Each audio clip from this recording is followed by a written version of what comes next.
അമ്മേ,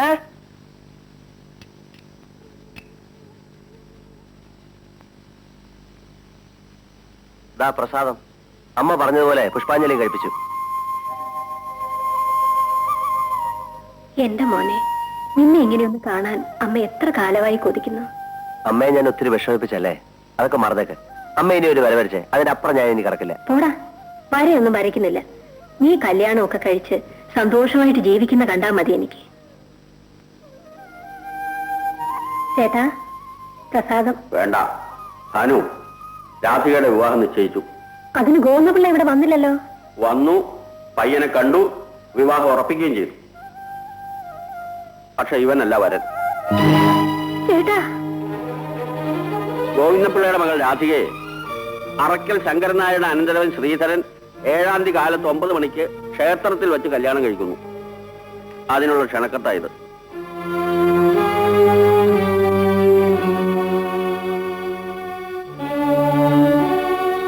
നീ ഇത് കണ്ടോ? കേട്ടു. ഇതിലെന്തോ ചതിയുണ്ട് ചേട്ടാ. ഉണ്ടാവണമെന്നില്ല. മകളെ വളർത്തിയ അച്ഛൻ അന്വേഷിച്ചിരിക്കും. അന്വേഷിക്കണമല്ലോ. മഴ നിന്നാലും മരം പെയ്യുമെന്നൊരു ചൊല്ലില്ലേ? സംഭവിച്ചത് അതാവും. ചേട്ടാ, ചേട്ടൻ എവിടെന്നെങ്കിലും ഒരു പെണ്ണിനെ കണ്ടുപിടിക്കണം. 7-ാം തീയതി അതേ മുഹൂർത്തത്തിൽ തന്നെ എന്റെ മോന്റെയും കല്യാണം നടത്തണം. വേണ്ട, ഇനി എനിക്ക് വേണ്ടി ആരും പെണ്ണ് കാണണ്ട. ഈ ജീവിതത്തിൽ എനിക്കിനി വിവാഹമില്ല. മോനെ, ആഗ്രഹിച്ചു, കിട്ടിയില്ല. ഇനി വേണ്ട.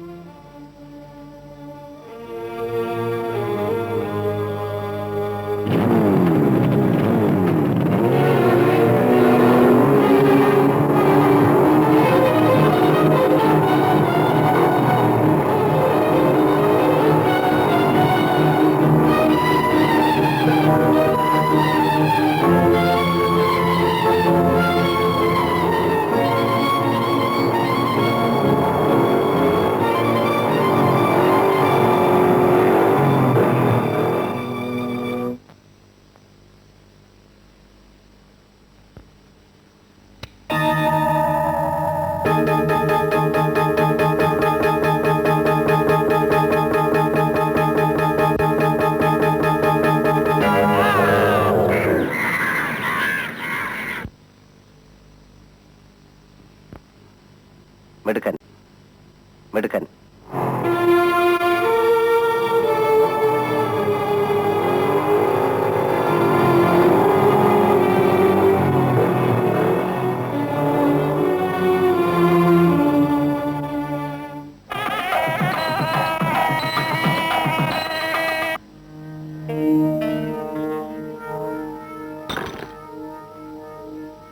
എവിടാ ചേട്ടാ അവിടെ കല്യാണം? എനിക്കറിയില്ല ആശാനെ. അറിയില്ലേ? പറയണ. അമ്പലത്തിൽ വെച്ചാണേ. കേരള വണ്ടിയില്ലേ? എങ്ങോട്ട് പോകുന്നു? അവിടെ കല്യാണത്തിന്. അത് കലക്കണോ ആശാനെ? കേരള.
ഈശ്വരനെ മനസ്സിൽ ധ്യാനിച്ചുകൊണ്ട് വലതുകാല് വെച്ച് കയറിക്കൊള്ളും.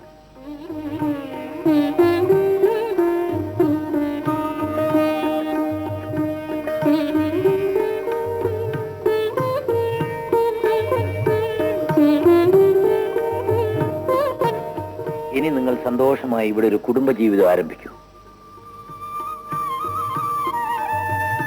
വലിയ വീടും രണ്ടാളുമായതുകൊണ്ട് ആദ്യമൊക്കെ അല്പം വിഷമം തോന്നും. എന്ത് വിഷമം? പരസ്പരം മനസ്സിലിണങ്ങി കല്യാണം കഴിക്കുന്ന പുതിയ തലമുറയ്ക്ക് അവര് മാത്രമുള്ള വീടാണ് ഇഷ്ടം. അല്ലേ ശങ്കരൻ നായര്? ഈ കിഴവികൾക്ക് ഇത് വല്ലതും അറിയാവോ പോയിന്ന പിള്ളേ? അതുകൊണ്ട് ഇനിയുള്ള ചടങ്ങുകൾ ഇവർക്ക് വിട്ടുകൊടുത്തിട്ട് നമ്മൾ വേഗം സ്ഥലം വിടുന്നതാണ് നല്ലത്. അതങ്ങ് മനസ്സിലിരിക്കട്ടെ.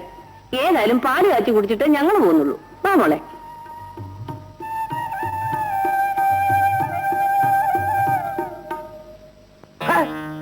ക്ഷമിക്കാനോടി? മരണം വരെ ക്ഷമിക്കില്ലടി. അവൻ എന്നെ ഒന്ന് ഇരുത്തിയതാണടി. അതാണ് അതിന്റെ സത്യം. നാട്ടിൽ വേറെ പെണ്ണില്ലാഞ്ഞിട്ടാണോ ആശാൻ കണ്ട് ഇഷ്ടപ്പെട്ട പെണ്ണിനെ തന്നെ ആ ശ്രീധരൻ കെട്ടിയത്? അതവൻ അറിഞ്ഞോണ്ട് ആശാന് ജാക്കി വെച്ചതാ. അവൻ ജയിച്ചെന്ന അവന്റെ വിചാരം. അവനെ ഞാൻ തട്ടും. അവളെയും തട്ടും. അവൾ നല്ലവൾ, എന്റെ രാധിക. എല്ലാരും കൂടെ അവളെ ചതിച്ചതാ. ചതിച്ചവരുടെ എല്ലാം പേരിങ്ങോട്ട് പറഞ്ഞു തന്നാട്ടെ ആശാനെ. തട്ടാനുള്ളവരുടെ ഒരു ലിസ്റ്റ് ഉണ്ടാക്കാം. ലിസ്റ്റൊക്കെ എന്റെ മനസ്സിലുണ്ടടാ. എല്ലാത്തിനെയും ഞാൻ കൊല്ലും, എന്നിട്ട് ഞാനും ചാവും.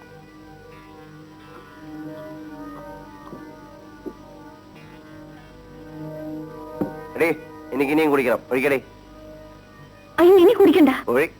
രണ്ടു മുട്ടി കാലിയാക്കി കുഞ്ഞെ. ഇനി ഞാൻ കാലിയാക്കും. ഒഴിക്കടി. ഒഴിച്ചു കൊടുക്കടി.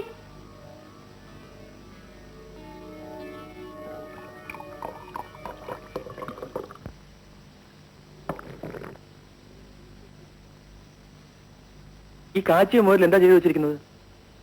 കടുവർത്തിട്ടോ? എന്താ ടേസ്റ്റ് ഇഷ്ടമായില്ലേ? ഇഷ്ടമായില്ലെന്നോ? 25 വർഷമായി ഞാൻ എന്നും കാച്ചിയ മോര് ഉപയോഗിക്കുന്നു. പക്ഷെ ഇവനുണ്ടല്ലോ, ഉഗ്രൻ, ഉഗ്ഗ്രൻ. ജാക്കി വെക്കണ്ട. സത്യമരാധിക ഞാനീ പറഞ്ഞത്. അച്ഛനും അമ്മയും ഇല്ലാതെ വളർന്ന എന്നെ കൂട്ടാനാ ഈശ്വരൻ എനിക്ക് കൈ തന്നിരിക്കുന്നത്. ഒരു പേടിയുള്ളൂ.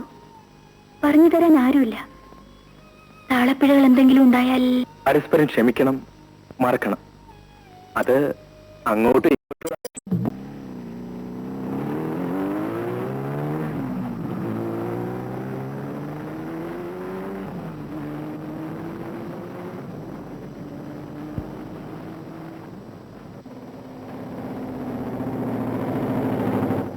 ആശാനെ, അർജുനും സുഭദ്രയും വരുന്നുണ്ട്. നമുക്ക് ഒതുങ്ങി പൊക്കളയാം.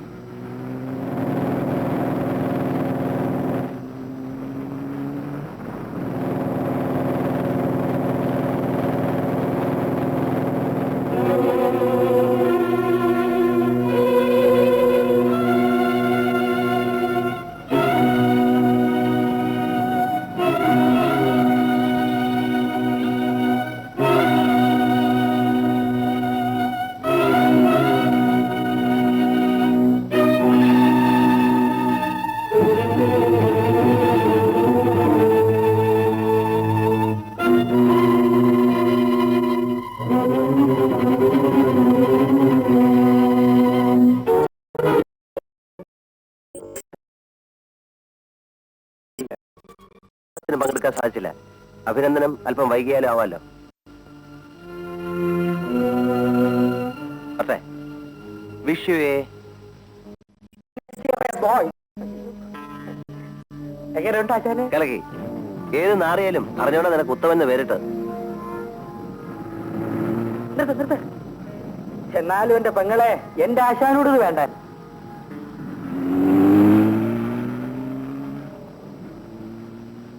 ഇതെന്തൊരു ജന്മം ചേട്ടാ. ഇതാണ് കടിഞ്ഞാണില്ലാത്ത കുതിര, എടുത്താൽ പൊങ്ങാത്ത സ്വത്ത്, നിയന്ത്രിക്കാൻ ആരുമില്ല. അവന്റെ ഉള്ളിൽ കണ്ടിട്ടുള്ളവർ ആരുമില്ല രാധിയെ. നിനക്ക് എത്ര രൂപ വേണേലും ഞാൻ തരാം. ഞാൻ പറയാൻ പോകുന്ന കാര്യം സാധിച്ചു തരാം. അത് കാര്യം പറയാതെ എങ്ങനെ അറിയുന്നത്? എന്റെ വലിയൊരു ആഗ്രഹമാണ്. ഒരൊറ്റ ദിവസം മാത്രം എന്റെ കൂടെ ഒന്നിച്ചു കഴിഞ്ഞാൽ മതി. എന്ന് വെച്ചാ ഒള്ളി ഏക് ദിൻ കാ സുൽത്താൻ. ആളിനെ പറയണം. അവൻ എന്നെ തോൽപ്പിച്ചു. ഇങ്ങനെയെങ്കിലും അവനെ എനിക്ക് തോൽപ്പിക്കണം. എന്നിട്ടും ആളിനെ പറയുന്നില്ലല്ലോ. ശ്രീധരന്റെ ഭാര്യ രാധിക. അയ്യോ, ഞാനില്ല. ആ കാര്യം മാത്രം എന്നോട് പറയണ്ട. മഹാലക്ഷ്മി മുഖത്ത് വന്ന വിലാസിനി മുഖത്ത് വന്ന മഹാലക്ഷ്മിയെ തൂത്തെറിയരുത്. ചോദിക്കുന്ന കാശ് തരും. ആ കാശ് എനിക്ക് വേണ്ട. ആ നേരിക്കുട്ടി ഒന്ന് കൊണ്ടുവന്നതിന്റെ സുഖം മറന്നോ? എന്റെ പേരുടെ അബ്ബളകിപ്പോയി. ഞങ്ങൾ ഇവിടെ ഒന്ന് കഴിഞ്ഞോട്ട് വീട്ടിനടുത്തുള്ളപ്പോ ഞാൻ എന്തിനു പേടിക്കണം? സാരമില്ല, 1-2 വർഷം കൂടി കഴിയുമ്പോ ഇവിടെ ഒച്ചയും ബഹളമൊക്കെ ആവില്ലേ? അതെങ്ങനെ? നമ്മുടെ മോൻ വരും, അവൻ ഇവിടെ കിടന്ന് തകർക്കില്ലേ? അപ്പൊ മോൻ വേണോന്നാ? ആദ്യം മോൻ, പിന്നെ ഒരു മോൾ.